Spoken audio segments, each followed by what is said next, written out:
Yep. Okay. And Henry Stroud from Parks.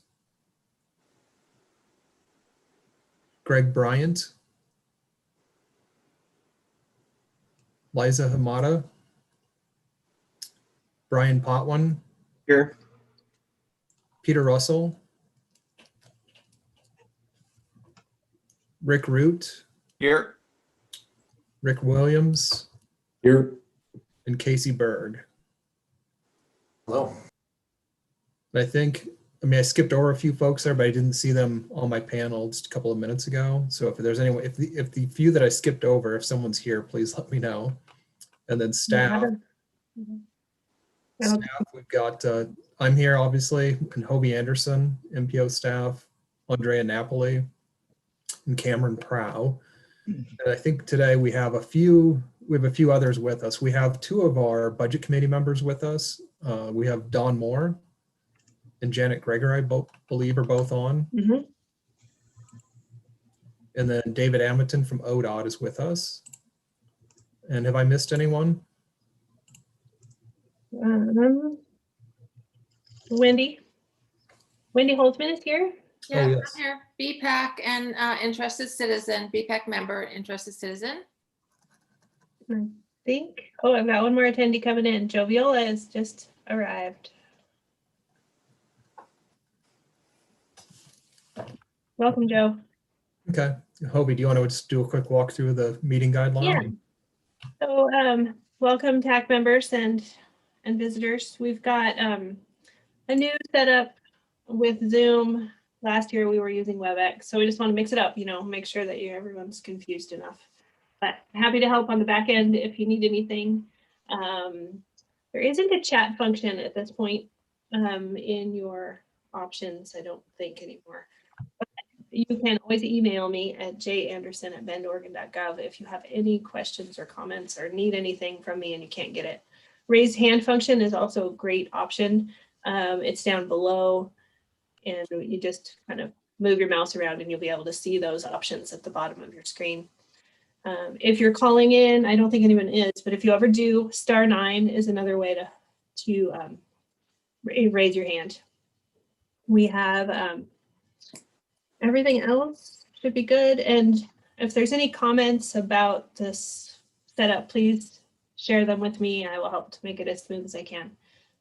We are also live streaming on YouTube, so that's another option to review the meeting later or have another way for public to access our meetings.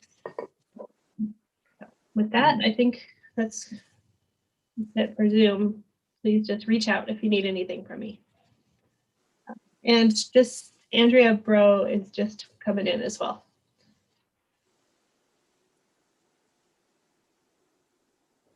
All right. All right. Go ahead. Do you have any public comment? I mean, Wendy or any of our other non-TAC members have anything they want to share?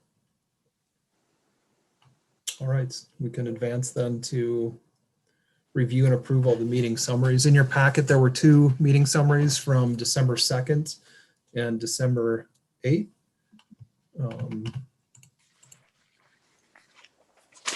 If we could get a motion in a second for review or approval of those.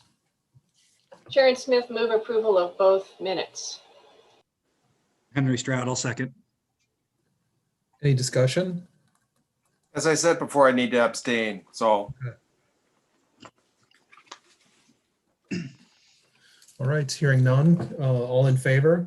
Aye. Aye. Aye. Aye. Opposed? And Rick is abstaining. Correct.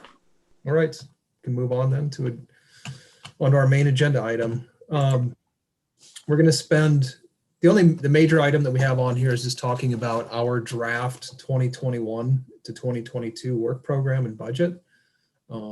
Next slide, Andrea. And go to the next slide. So just a reminder, I know we have a few new folks on here, or folks that aren't engaged with us on a regular basis.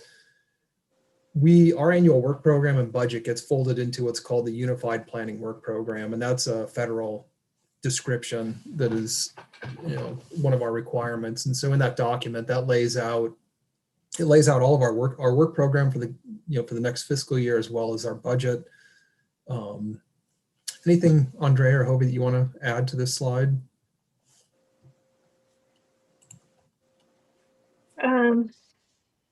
No, this is our overreaching document that talks about what we're going to work on every fiscal year. So the fiscal year, as we talk about that, just know it starts in July of each year. So we're not talking calendar year. That kind of helps in context to go through. Next slide, Andrea. So the next couple of slides, I just want to spend just a minute talking about our background funding, just as a reminder. And so most of the funding that we get, our operational funding, is federal funding, and the vast majority of that comes from the Federal Highway Administration. We also get some funding from the Federal Transit Administration. We get some funding from ODOT, and that is used as, they provide the match for those federal highway dollars. And then we also use in-kind contributions to match the Federal Transit Administration funding. Next slide, Andrea. And I've shown this slide in the past.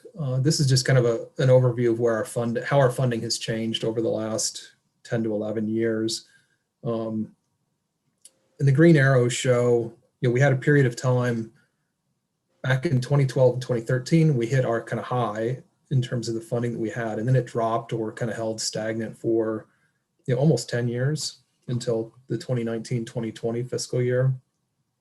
Then it dropped again a little bit, and then it's back up a little bit this year. And so I think what's of note is that over this course, this shows 11 years worth of funding. Our funding from the 2011-2012 timeframe to now has increased by about 9%. Yet I think our workload and the things that are being expected of us, both in terms of new federal regulations and then just the things that we're dealing with here because of the growth that we're seeing, has been really significant. And our workload, our annual work program has been really large for the last several years. And so we have, because of this funding issue, and we've brought on Andrea in this, over 2 or 3 years ago, we have been supplementing our budget with some of the discretionary funding that that STBG funding, that whole process that we went through, back through the fall and into December. We've been pulling a percentage of those funds off to help keep our budget whole and be able to meet the demands that we are getting both from the federal government as well as what our policy board is wanting us to do. Next slide, Andrea. So Tyler, quick question on the budget. I don't want to delay things, but this is a portion based on the number of MPOs in the state, isn't it? Yeah, there's a. So I guess the question was, are those drops relative to new MPOs coming online?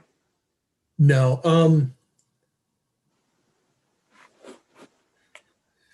I don't think so. I think it was just fluctuations in the federal funding. Okay. It's the way the funding comes in. I'll just it's a good question, Rick. The federal government allocates just a lump sum to each state based on the number. There's a formula they use, and there's a lump sum that goes to each state DOT, and then the state DOT is charged with working with the MPOs to allocate the funding. In our case, we have 8 MPOs, and we went through a process. The MPOs and ODOT went through a process probably 6 years ago to develop a new formula for how ODOT allocates those funds out to the different MPOs. And there's probably 8 or 9 different factors that go into that. And population is one of them. Sure. But there's a lot of other, if you have air quality issues, you get bonus points. If you have, some places like the Rogue Valley MPO has 12 jurisdictions, I think, or 12 different entities, something like that under it. So the more jurisdictions you have, the more points you have. And there's a whole series of things like that. And so for us, we always score, we have the lowest score of anybody because of some of those different, we don't have air quality issues. We only have 3 jurisdictions, et cetera, et cetera. And so we come out on the low end. Okay. So good news, bad news kind of thing. Yeah, it is good. It is. Because we don't have some of those requirements. And so that gives us more flexibility in how we get to utilize some of our dollars. But on the other hand, then, we are not keeping up with, it feels as though we're not getting sufficient funding to continue to meet not only our federal demands, but just all of the other things that are happening locally. Okay, thanks.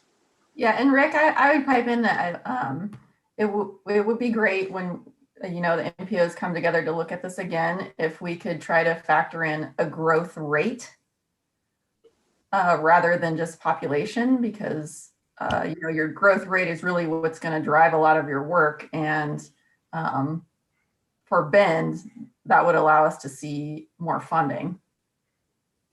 But right now, it's not a factor. Good point. Thanks. Anybody else have any questions just about our, kind of the background funding or our budget, overall budget information? All right, next slide, Andrea. Let me just pull up my notes here. So we're just going to talk a little bit about some of our current fiscal year accomplishments. Thing I will mention, and it's not listed on here, but it might be on our next slide, is one of the things we're going to be working on this spring and hopefully have wrapped up by the end of this current fiscal year is a major amendment to our long range plan. And that work, that's going to be to add in all of the work from all these other external planning projects that have wrapped up over the last year and a half. And so that includes the Bend TSP update, the US 97 Parkway study, the ITS plan update, the transportation safety action plans, and just pulling in that information into our document and making sure that our document reflects all of the work that's happened, within the MPO area over the last several years. Andrea, do you want to talk a little bit about the STBG funding process?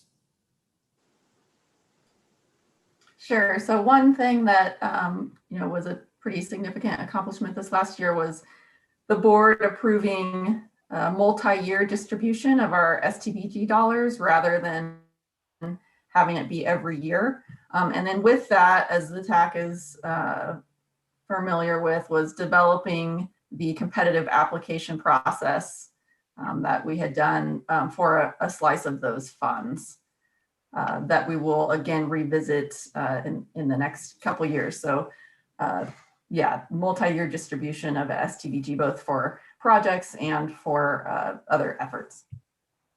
And I think I would mention too, and it's not on here, but with the STBG funding, we haven't gotten confirmation yet, but with the two federal COVID relief funding packages have been approved, there's additional funding coming in to ODOT, and we are awaiting word on, I'm pretty sure we're going to get additional STBG funding through those through those efforts. We're just not sure yet how much that will be.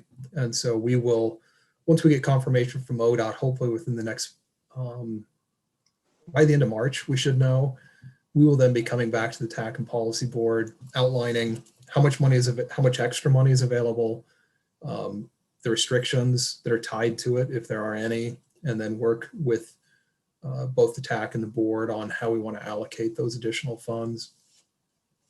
I might weigh in on that if that's okay, Tyler. Yes, please do. At the last OTC meeting, we took a look at the funding coming in, and the federal government has not yet given us final guidelines on how it can be used. And so we're working with the county and city organizations to kind of figure out a proper allocation for them, and then also figure out how best to allocate among the MPOs. And so we should know that by March, and hopefully between now and then, the federal government will also give us clearer direction on how the funds can be used. But indication is it's going to be a little bit more flexible than we're used to, which is a good thing. That's what we've So heard. aren't you on the OTC now? Sorry. Yeah, Great. Kudos. thanks. It's been really interesting, learning a lot. Great. And so, I mean, we're hearing just rumor, little bits and pieces about potential, constraints or non-constraints associated with these additional funds. And so we at staff level are just we're putting out feelers to folks to identify. I mean, if it's constrained to, say, operations and maintenance type projects, then we've reached out to city folks and others to, start thinking about what types of projects could we spend the funds on, and what kind of process might we go through to identify those types of projects. So we're doing a little bit of just kind of outreach behind the scenes right now, but with the idea that there might be some constraints tied to these. Hovey, do you want to talk about the non-motorized item on here? Yeah. So myself and staff at ODOT Research created a project to collect bike, ped, and vehicle data. And we completed the project, but I haven't been able to push the data out yet. And that's something I owe Henry, and I really want to just give this to you all. But the project itself through ODOT Research is completed, and the final report was just published 2 weeks ago. So I was trying to create a summary of that, and I will share that with the TAC at our next meeting or through an email process to get that moving. And with that data, what we could do is a lot more bend specific modeling of how everyone travels around in the city. It gives a lot of mode splits between bike, ped, and vehicle, and it's a pretty robust program. So I'm just trying to process that into a way to share with everyone now. Feel like I'm late on that, but the project itself was amazing. Hovey, I've got a question on that. The counts, does that include the Park District's trail counts? Yeah, Henry's got an amazing set of data that we can share maybe together at another meeting coming up in the spring. That could, but we do have an availability of getting those park counts. He's actually ahead of me on sharing that data, so he's got a really good way. If you want to talk about it a little, Henry. Yeah, I will. We've been working, so we have about 25 trail counters spread out throughout Bend, and we've been working to push that data to a more publicly available format. So I will try to post a link in the chat. It may take me a few minutes to get set up, but we do have that data online in an ArcGIS online map. And we're continuing to evaluate that data and figure out better ways to use, kind of the robust data set over the last 5 years that we've gathered to tell a story about bike and ped use in the city. Thank you. So Hovey, for the modal splits, I'm assuming it's summer splits and not winter splits. It's spring through October, November. So it's as much as I could get. And there are some that are out all winter, but not as many. So you'll have some that show splits in the winter. We do have 5 permanent counters. And most of those we can do splits throughout the whole year.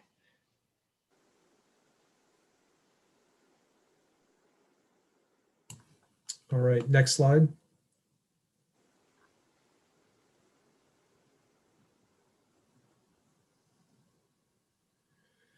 So I'll just, some of our current work in process.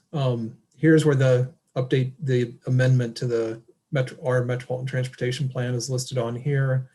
The other thing that I would mention, we're not going to read through everything on here. We'll each kind of share a little bit about a couple of these things. Kind of on the data modeling side of things, we're in the midst of doing a major update to our transportation model. Just getting some work's been completed, but we'll be working on that pretty heavily, I think, over the next 3 to 4 months. And then I think the other thing on there on the data that I wanted to share is the household travel survey. That's something that we, the MPOs and ODOT, have undertaken traditionally about every 10 years. And we've usually tried to do that to coincide with the census. There's been a number of delays to getting this next household survey out the door, but the latest I'm hearing is that we're going to get moving on that hopefully later this spring. And so with data collection happening in our area, probably either late 2021 or at some point in 2022. Andrea, did you want to talk a little bit about the public participation plan? Sure. So our public participation plan, that's, a federal requirement that we have a public involvement process to provide the public with opportunities to be involved in planning and decision making. So where that's at right now, the actual document's probably about a quarter updated, but I've compiled a list of different entities throughout the region that work with lower income or people of color or persons with disabilities, a number of different organizations, and setting up short meetings with them to see how we can provide opportunities to, let them or people they work with be involved. So that's where that's at. Hopefully that will, I'll be able to bring that to the TAC at the spring and then have it finalized after that.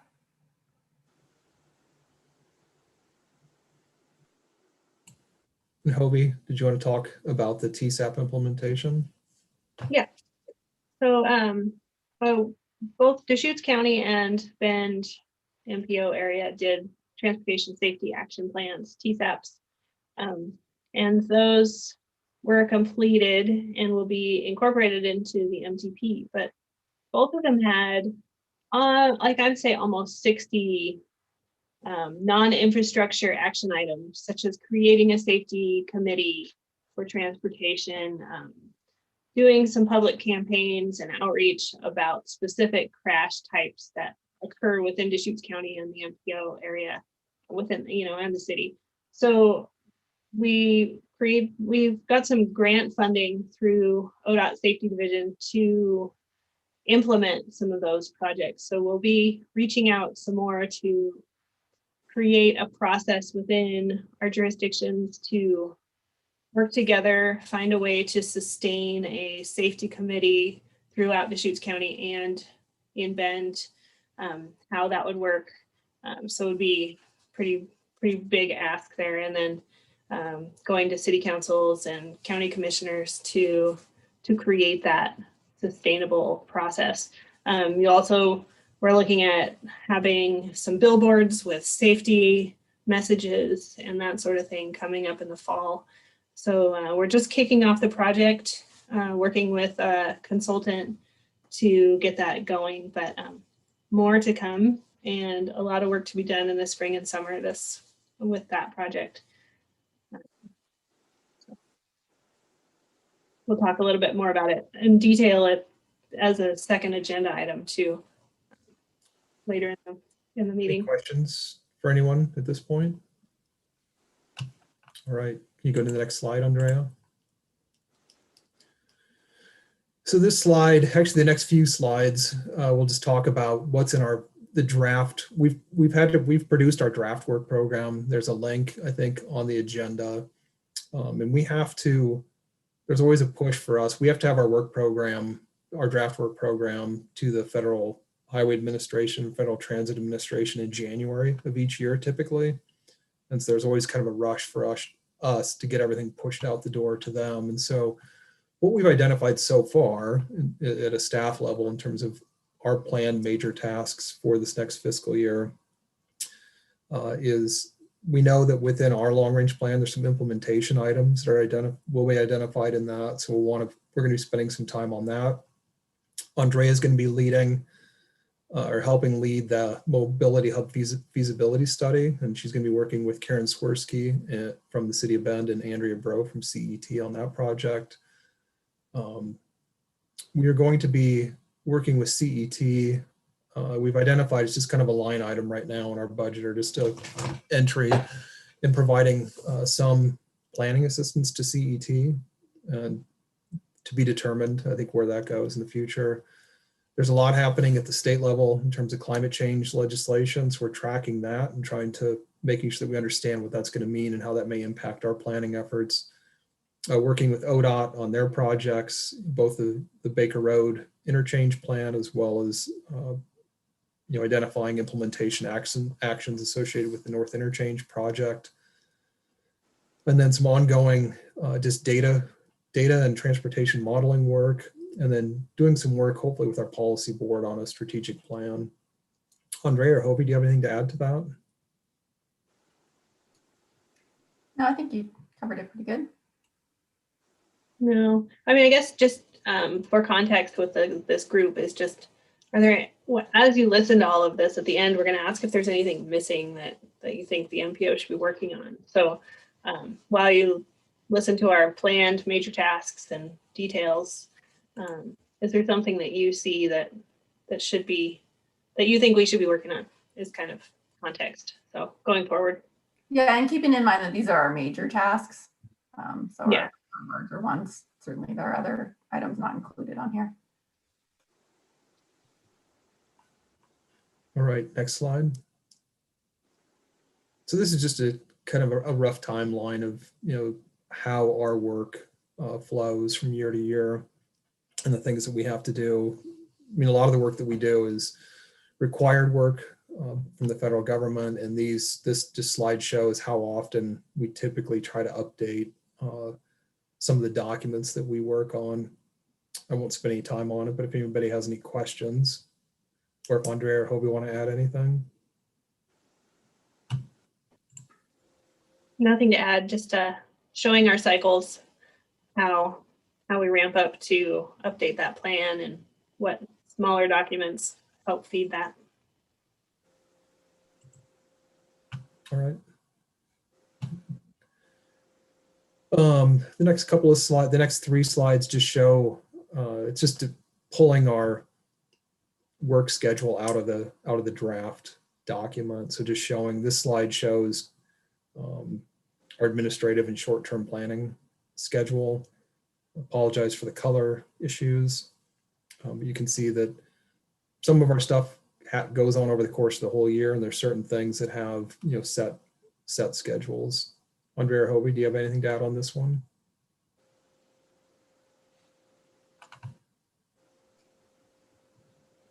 All right, No. next slide, Andrea. This slide shows the schedules for some of those major planning projects that we'd mentioned. And so you can see, I think a lot of what's on here, or quite a few things that are on here, are projects that are done. I mean, the MTP update will be done this spring. ITS plan update was done, completed last year, and some of those type of things. So the next step is going to be, there's implementation actions associated with each of those. And so we'll be spending a fair amount of time working with both internally and with our partners on how do we keep those documents alive and how do we implement the various actions, programs, and plans that are identified in those documents. Next slide. And this is our last schedule slide. This is just for our data analysis work. Travel modeling work for those first couple tasks, that stuff's ongoing. I think there's, like I mentioned, there's going to be a pretty big push, I think, through the end of this current calendar year as we work to do some major updates to that tool. And then data collection and analysis, that's an ongoing thing. Hobie, do you want to add anything on that? Trying to unmute. Yeah, as far as the data collection, of course, it's going all year, but I think there'll be a push in next fiscal year to really share this data out and get more, be able to spend more time on sharing and collaborating with all of the data that we've got, and enhance that collection program. So more to come. And I would mention, I think that bar graph that's on the bottom, throughout most of the pandemic, Hobie has been generating from the city has, a handful of permanent traffic counters, and they're multimodal counters. She's been generating either weekly or bi-weekly summaries of traffic data, trying to look at year-over-year comparisons to traffic data, and that stuff. She's been generating a report every week or every 2 weeks. I know that's been getting shared with the city council and some others. And if anyone is interested in seeing that, that's something that we would be glad to share with you. And I think it's interesting to note that even though we're seeing the numbers fluctuate, we are still down, have been down pretty consistently, anywhere from 10 to 25% at those traffic counters when we look at the year-over-year traffic data. The vehicle data is down 10 to 25%. The bike and ped data has generally been up, and it's been up in some places pretty significantly. At the end of this meeting, Henry, if I can share your link to the map, and I will also share where this count report is posted on our website, just so you have a data email at the end of the meeting. So Yeah. first. Hovey, do you have that link? I noticed there wasn't a chat function for the. There, yeah, they took the chat function. I think I do have it. I'll verify at the end of this meeting, and I'll just send out to the whole TAC. Sure. And you know, one thing that I'll add, we've been doing some comparisons of our 2019 versus 2020 overall counts, and I think total or on average we're up 39% in terms of users or trail users at each one of our counters. So we're definitely seeing that COVID bump that I think a lot of parks organizations are seeing in their user Yeah. count. And so a lot of our counts are on major commuter trails or commuter routes. So it'd be like Franklin Undercrossing, all the bridges, and they're actually lower because of the no school and no going to work. So there's different user types or different modes and choices that are being made because of COVID. So having these two data sets and being able to really analyze and share how things have shifted will be available coming up. But right now we have the raw data and we can compare side by side those two different data sets. Hovey, I'm going to email you a chart that shows the side-by-side comparisons for all the counters as well as the link right now. Thank you.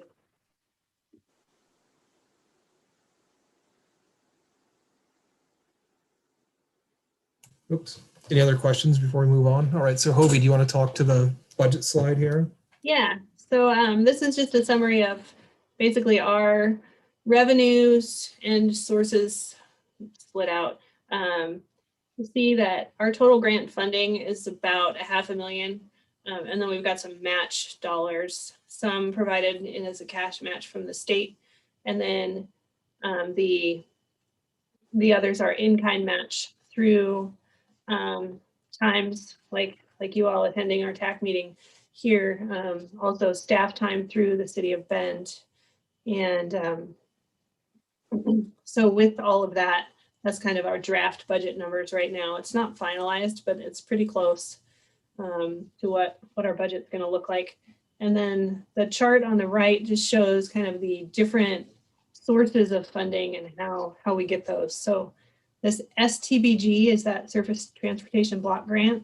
That's the one that your group did the discretionary applications for some projects.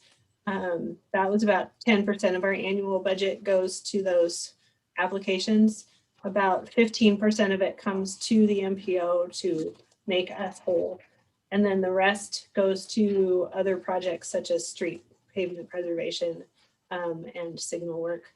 And then we can share kind of how that goes, but just showing that it's about 50% of our budget here. This FHWPL is part of that allocation through the state to MPOs. That is 29%, is the second largest funding source that we have. And then the FTA 5303 is another planning fund through the Federal Transit Agency. And then you'll see our local matches are pretty small.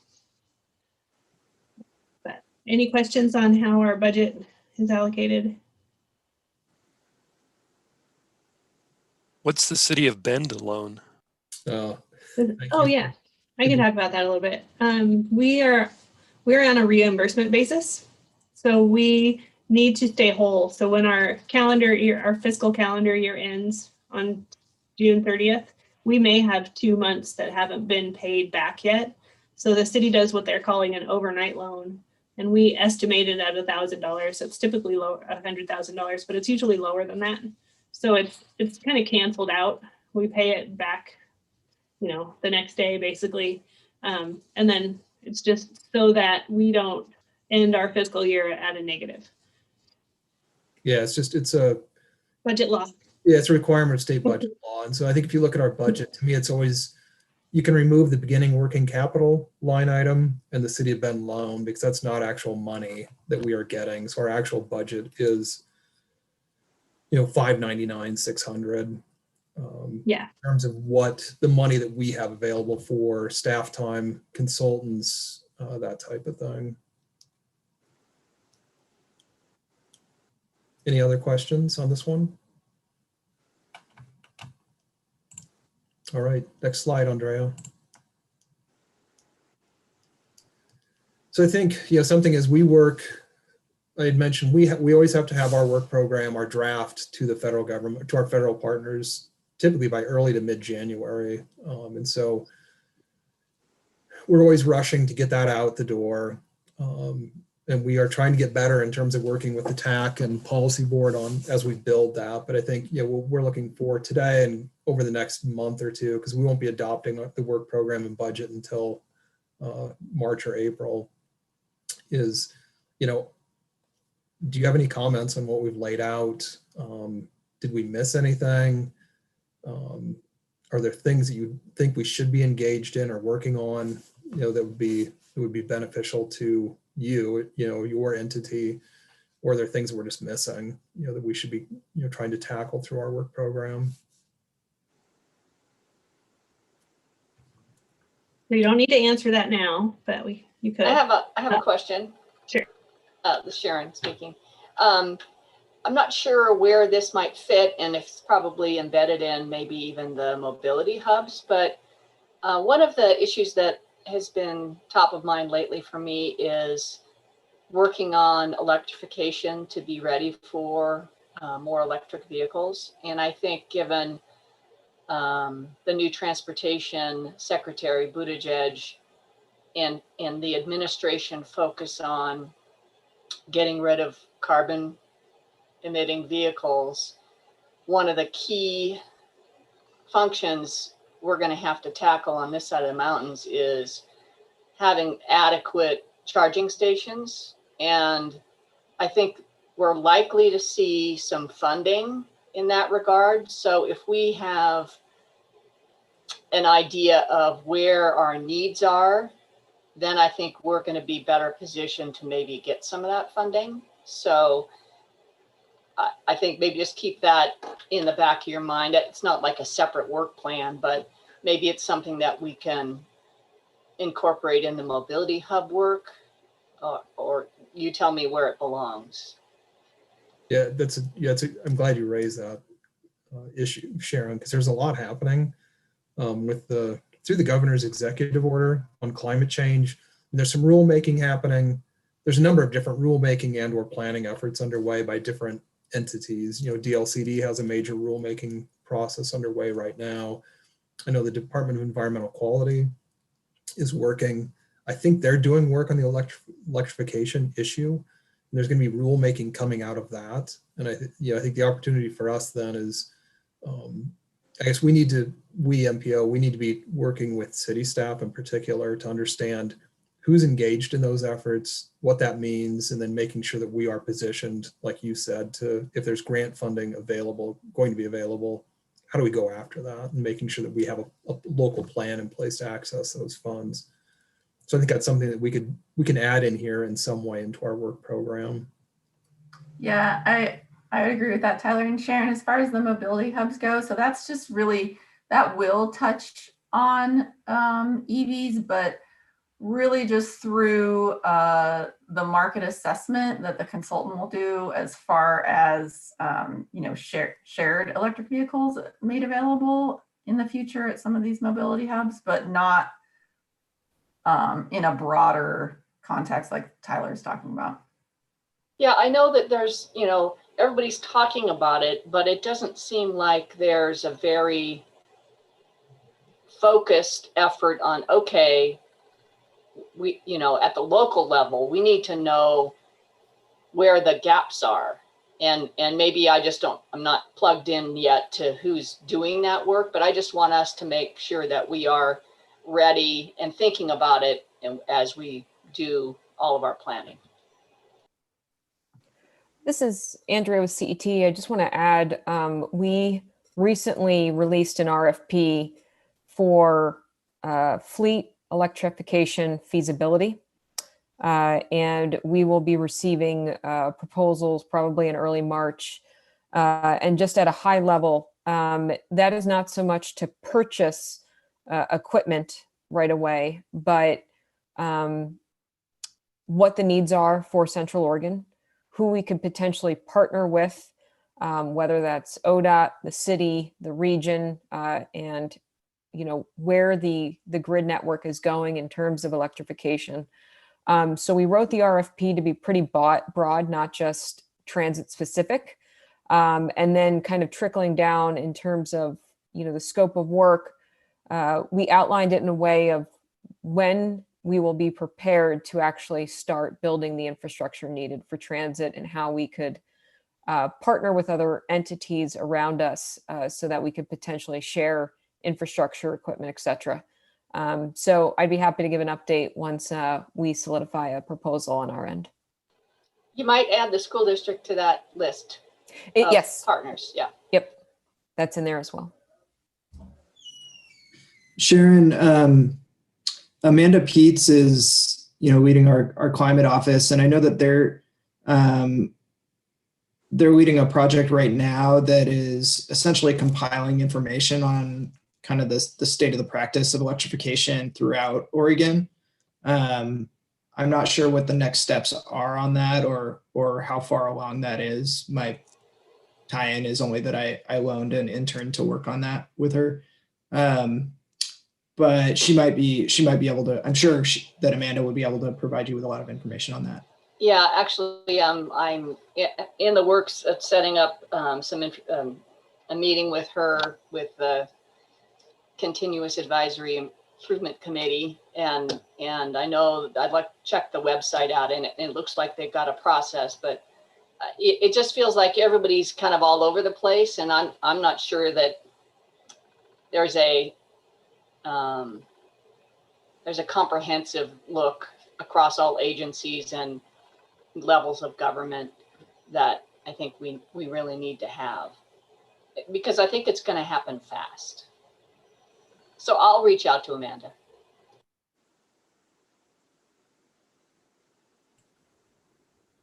Any other comments? Yeah, hi, this is Henry from the Park District. We did a review of the draft document that was sent out, and we were hoping that you guys would be willing to list the Park District as a coordinating partner on a few of the projects that you have listed in Table 3 for your major transportation activities, specifically the 97 Baker Road IAMP. We've been in some conversations with ODOT and with CET. We've got the US 97 trail project coming in. We have a planned trailhead in that location. And I think it's going to be important that we're part of those conversations moving forward. And then also just for the, let me see, this is page 11 for the data development. We'd be willing to be in conversations to help share our trail counter data if it's appropriate for us to be part of that project. Absolutely. And apologies for not reaching out to you. No, no worries.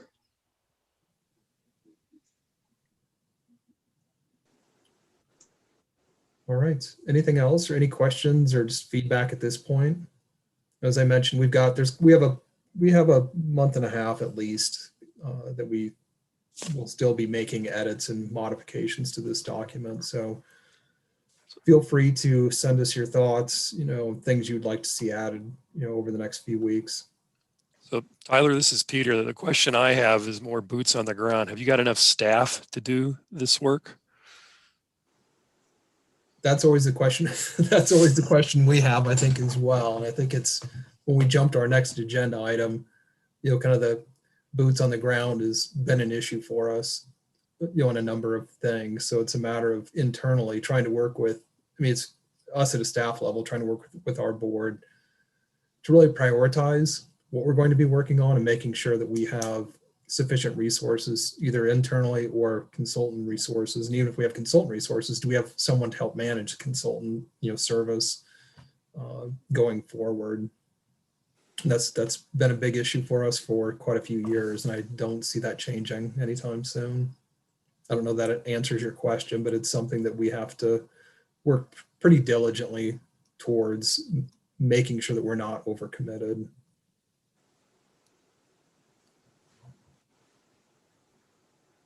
All right. Next slide, Hovey or Andrea. So this is our schedule. So we're here today talking to you guys, and then we'll be talking to our federal partners next week, going through the same review with a little more detail on some of the requirements that the federal partner review has. And then we'll go to a policy board on the 16th with the same presentation.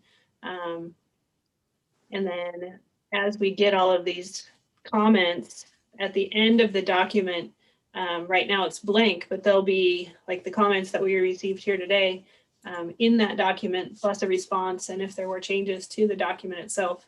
So be sure to check in on that document that Tyler sent out. The document is posted, but it'll be a living document, and it will show the comments and changes that we've made as we progress with an April policy board adoption date in order to meet all of our other processes to get the funding agreement in place. Right, thank you. We can, I think, just jump ahead to the next slide then. So we're just going to spend just a couple of minutes. Hovey mentioned this when we were talking about our work program. If you go to the next slide, Andrea. Hovey mentioned, that back in 2019, it was 18-19, we developed safety action plans for Bend and Deschutes County. And that Deschutes County plan, it's not only the unincorporated parts of the county, but it's includes the cities of Redmond, Sisters, and LaPine. And so our safety action plans cover everything within Deschutes County. Those plans contain both infrastructure and non-infrastructure recommendations, and the finding, or what we knew going into it, is that infrastructure you can only fix so many safety issues with infrastructure.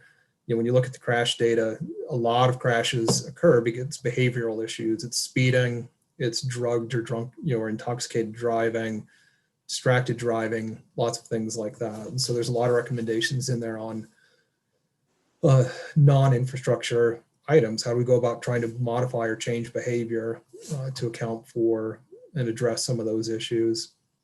So we worked with ODOT, and we were able to secure some grant funding to initiate work on those non-motorized recommendations. So next slide, Andrea.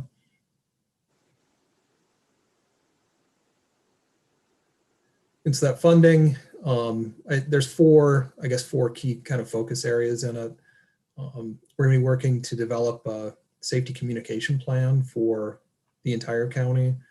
There's going to be a calendar associated with that. And I think when I say communication plan, we're going to be really focused on safety messaging around some of those issues I just mentioned in terms of speeding, drunk, intoxicated driving, distracted driving, winter driving, summer driving issues, particularly related as we see a lot more bicyclists and pedestrians on the road, and a lot out on our system, and a lot more tourists in the area. Then the other thing that we're going to fold into that, that'll be something we hope to roll out over the next few years, is related to construction, transportation, traveling while there's construction and detours in place. We collectively, the city of Bend, Deschutes County, and ODOT, just within the MPO area, there's almost $450 million worth of transportation projects scheduled over the next 5 to 8 years. And so there are going to be a lot of detours, and a lot of those will be happening in the summer when our vehicle volumes especially are the highest. And so doing some safety messaging around that issue. Hovey mentioned we would like to have a long-term regional multidisciplinary safety committee that functions within Deschutes County. And so when we say multidisciplinary, that's more than just having those of us that are on the technical advisory committee here. This is pulling in law enforcement, the county attorney like the Deschutes County, the attorney's office, and others into that discussion, and county health, for instance, that type of thing. And then working to create a funding strategy so we can continue work on this effort. this project has been, because of staffing issues, this has been kind of slow for us getting this out the door, but we did get a consultant on board now, and we are just getting started on it. So we'll be coming back to you over the next few months as we work on this project. Hobie, do you want to add anything to this? No, I mean, I don't have anything. We're just getting it started, but we will be updating our website. And when we do major plan updates to that or have new items, we'll be sharing those here, as well as sending out emails to our groups. So keep a lookout for those. Does anybody have any questions about that project? I mean, we can as we get more information, I mean, as we start to really move forward, we can bring a more organized presentation to you with, you know, where we're going to go with that project. All right, next slide, Andrea. So I mentioned when we sent out the agenda, we added we knew we were going to be able to get through most of our agenda in an hour. And so we wanted to have some time set aside for everybody just to give an update on some of their current projects and planning efforts. And so I think because we're online, I'm just going to walk through the members that are online and just ask you if you have anything that you'd like to share. And so I'll start with you, Sharon. Is there anything you'd like to give an update on? Sure. The status of the schools? Yep. School Well, the trails, everything. Yeah, status of the schools, obviously everything is kind of in flux because of the pandemic, but one update in terms of planning efforts, this fall we'll be launching the update of the sites and facilities plan, which is a 20-year plan that we update every 5 years. And it's an effort that includes in-house staff, as well as community members and partner agencies. And the committee meets and reviews the needs of the district for maintenance and updates, but also using Portland data from, you know, the enrollment data and trends for in migration and trying to identify when and where we'll have growth in the community. And based on all of the data that we get and the needs of the district, the plan is updated and will identify the needs for new facilities and updates over the next 5-year period, 20-year period, but focusing on the next 5 years. And that process will happen this fall, excuse me, through probably February of next year. So that's what's happening on the planning front for the school district. Sharon, I think it would be interesting. I mean, if you don't mind, like once that process is going or as it gets close to the end, sure, getting an update on that, I think would be interesting. It'd be interesting to know what are we going to see, I mean, with an aging population and, you know, changing demographics, what's the forecast, you know, right. Is it changing? Because I know that you've been very much in a growth mode for a very, very long time. And do we expect that to continue, or do we expect enrollment to start, you know, leveling off? Right. We use Portland State, all of their projections, and it is interesting. You know, this last year was an anomaly because of the pandemic. And so it's really hard to know. We're hoping, assuming that we might get through kind of vaccines and pandemic and back to kind of normal school in the fall, and, you know, people's residences will settle down. And so that's why we are going to kick it off in the fall. But sure, I can bring periodic updates, and I know that part of the process is going to be reaching out to our partner agencies to make sure we have folks from city, county, park district, you know, everybody, MPO even maybe, I don't know the makeup yet, but to make sure we have folks on the committee who will be part of that process. But I can do periodic updates because I'm going to be facilitating it. Great, thank you. I'll move to Henry. Would you like to give an update on parks? Sure.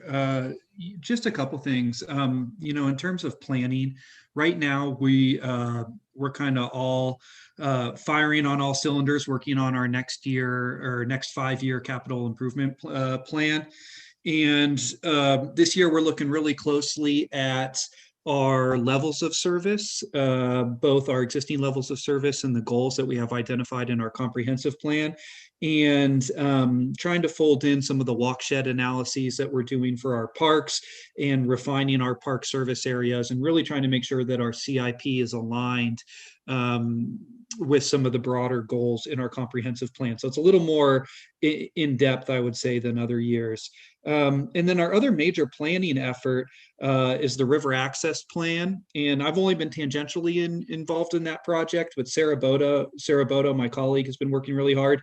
And I know that they're wrapping up kind of the bulk of their public participation in terms of working with the plan steering committee on that project. And we're getting closer to a draft plan. They have some refined projects lists for projects that will be included in the river access plan as potential park projects moving forward. And I know they've been making a lot of progress on that.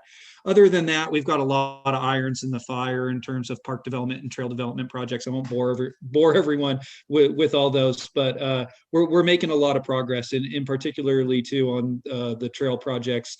The intersection safety project that we just had funded by the STBG grant program. We are working on our permit applications and trying to get things lined up to get a contract out to bid this year. Great, thank you. Andrea Bro, can you give us a CET update? Sure. So in addition to that electrification study, we actually also went out to RFP for a new CAD AVL system. For those in the world not in transit, that's kind of the brains and computer behind our fleet.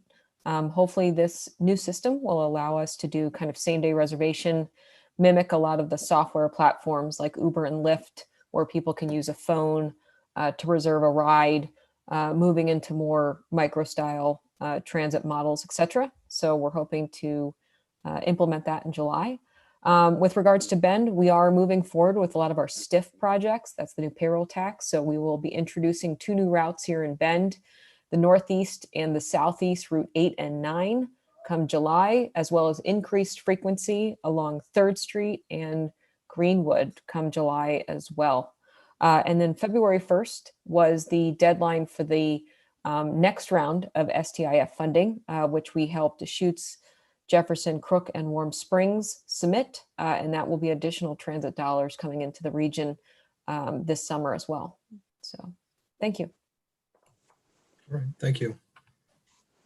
Joe Viola, would you like to give us COCC update? Sure thing.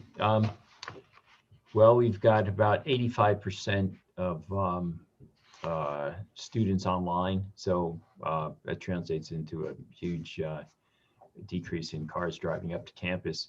And over the last few years, and this year even more, our enrollment's been dropping also. And it's strange because in times of kind of like recession, the enrollment usually goes way up. So it's like counter-cyclical with business. And this year, well, because of we know what's going on, it's dropped another like 14% for this term, current term. So I think in the fall, the plans are to be full on campus. That's the hopes, I should say. And but right now, it's quiet on the hill. All right, thank you. Brian Potwin. Yeah, thanks, Tyler. Yeah, Joe, it is quiet up there. I was up there last night running the track and it was dead quiet. There was nobody up there. Yeah, that's true. Yeah. Yeah, thanks for the opportunity to give an update. So we are moving forward with our van pool program in partnership with COIC. We're looking forward to creating a robust program right now. We're in the R&D stage of the van pool program. I've had quite a bit of interest from large employers. Obviously, there's some hesitance around it at the moment, but we're confident to move the program forward once COVID kind of slows down a little bit more.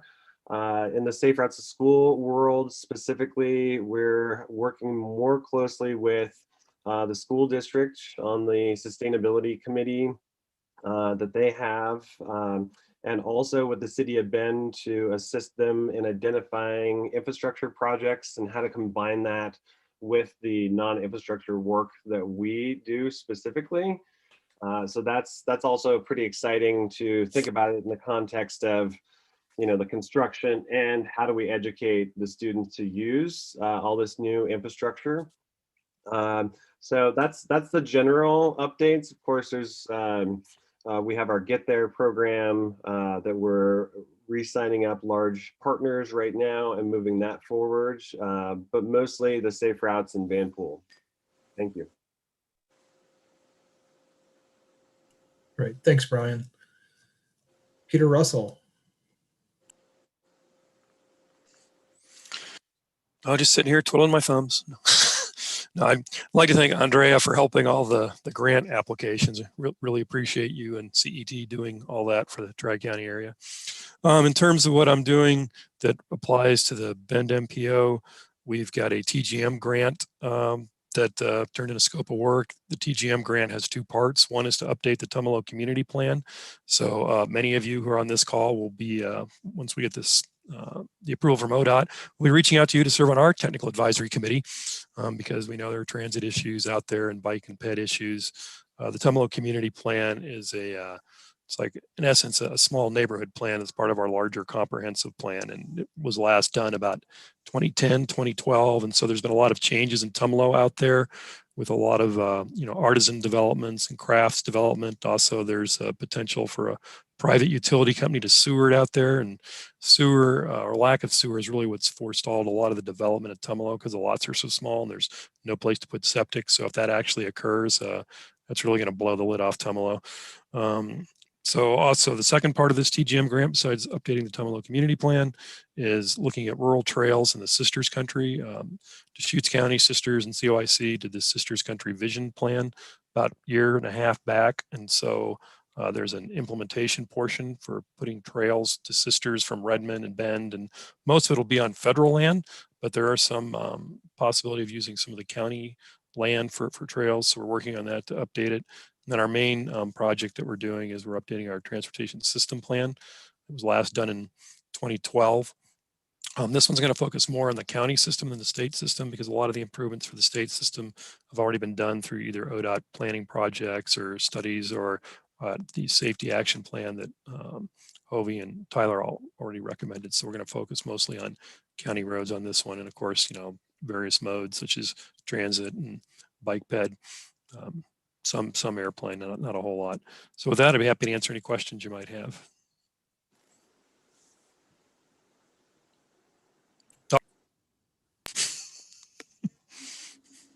All right. Thank you, Peter. Casey Berg, do you have OSU Cascades update? Sure, yeah. Similar to Joe, we're kind of looking forward to fall.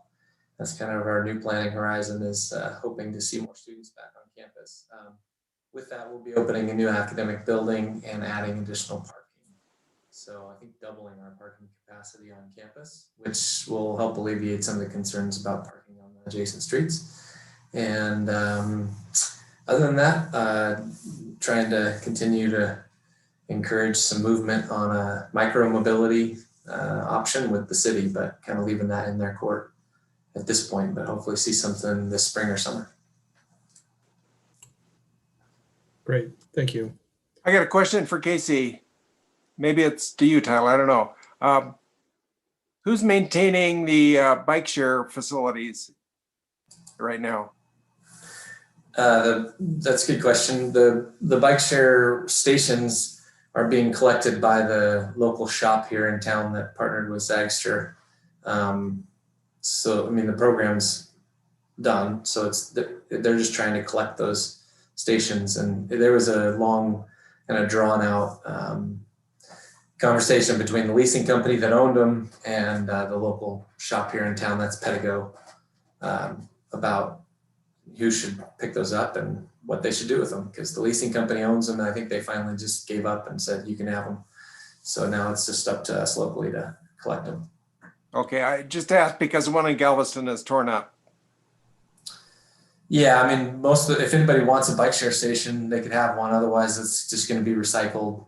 The bikes that are in good enough shape, I'm looking at partnering with PEDAGO to make some of those used bikes for sale for our students. But I'm sure if any of you are interested in a used bike, basically PEDAGO is going to scratch off the branding name on there, so there wouldn't be any resemblance to Zagster, but they're good cruiser style bikes if you're interested. They have some that are brand new that Zagster shipped here and they never put into circulation.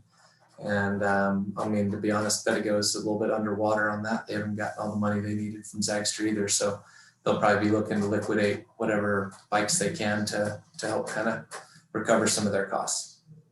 So did Zagster go bankrupt or just stop? Yeah, bankrupt as of, April or May of last year. Okay. All right, thank you. Rick, do you have a BPAC update?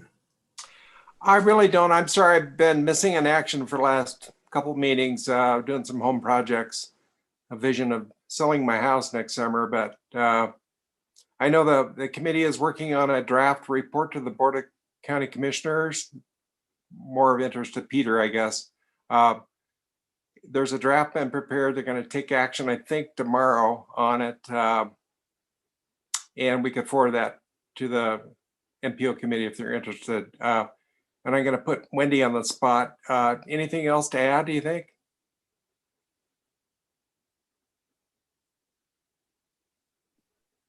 Yeah, probably the biggest thing is to focus on the county transportation system update plan. We're getting quite a bit of work done, subcommittee working on that, and a couple of people really putting a lot of time into taking a look at all the possible bike ped routes around our communities that connect our communities, and where there are missing links that if we could just get some infrastructure in place, it might lead to a larger network that you could then get into.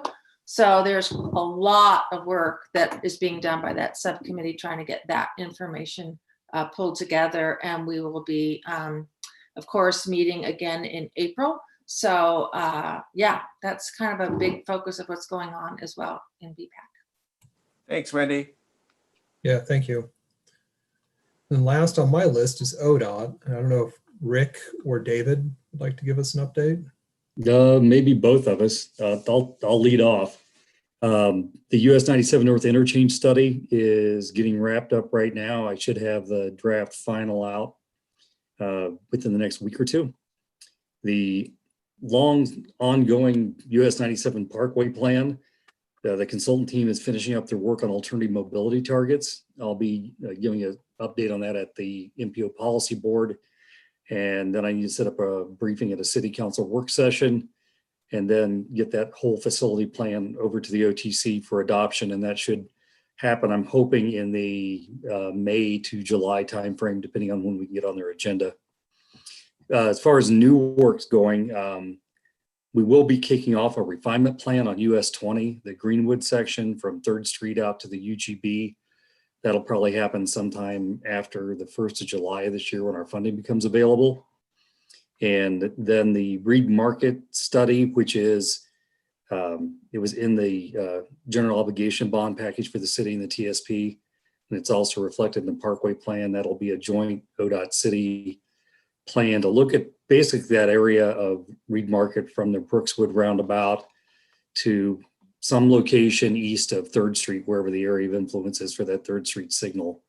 And in my last conversation with the city, I'm anticipating that would happen sometime in the September to October timeframe of this year. David Amerton, do you have anything you'd like to add? You covered the planning program. Okay. Any questions? Rick, when are you expecting that US 20 refinement plan to start? After our funding becomes available for our next fiscal year, so sometime after the 1st of July. We're trying to have several items or several plans lined up and ready to go out the door for RFPs right about that time. So probably get an actual kickoff after consultant selection things, probably in the August to September timeframe. Perfect. Great. Thank you. Does anyone else have anything they would like to, that they would like to share with the group? I was just going to add, as of this morning, CET has opened up all of its service models to transport seniors 75 and above to vaccination centers. And so we're working with the Deschutes County Health Services as well as the Tri-County area to make sure folks are transported to the vaccination centers. So we're hoping this goes smoothly. It started at 8 o'clock this morning all across Central Oregon, and we'll be transporting those to the fairgrounds. But I'll give an update on how the month of February went, and hopefully we can continue this through the CARES Act for the next few months. That's great. Thank you. Janet has her hand up. Go ahead. Yes, Janet Greger, member of the MPO Budget Committee. So first of all, thank you to everyone. This has been so informative. I've learned so much, and so really appreciate everything that everybody does.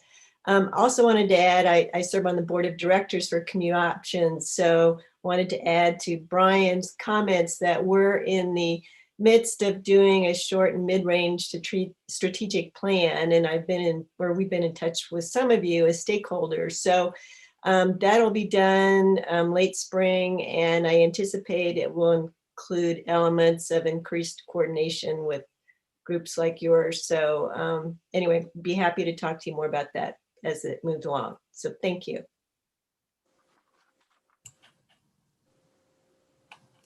All right. Next slide, Andrea.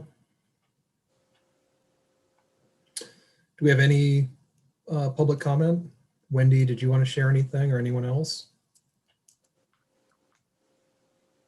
All right, upcoming MPO meetings. We have a policy board meeting here in a couple of weeks, just our regular meeting. And then the week after that, we're going to have a special meeting with the policy board to talk about the US 97 Baker Road Interchange Area Management Plan. If you're interested, let me know, and we'll make sure to add you to our email notification about that meeting and the meeting materials. And then our next meeting of the TAC is scheduled for March 3rd. And then we'll be having our budget committee meeting either in late March or early April. And with that, unless anyone else has any other comments, we are adjourned. And I'll post this presentation online shortly. Thank you, everyone. Along with the count info? Along with the count info. Great. Yes, I'll send an email with the count info. Okay, great. Thanks. Bye, everyone. Have a good day. Have a great day. Thank you. Bye. Thank you.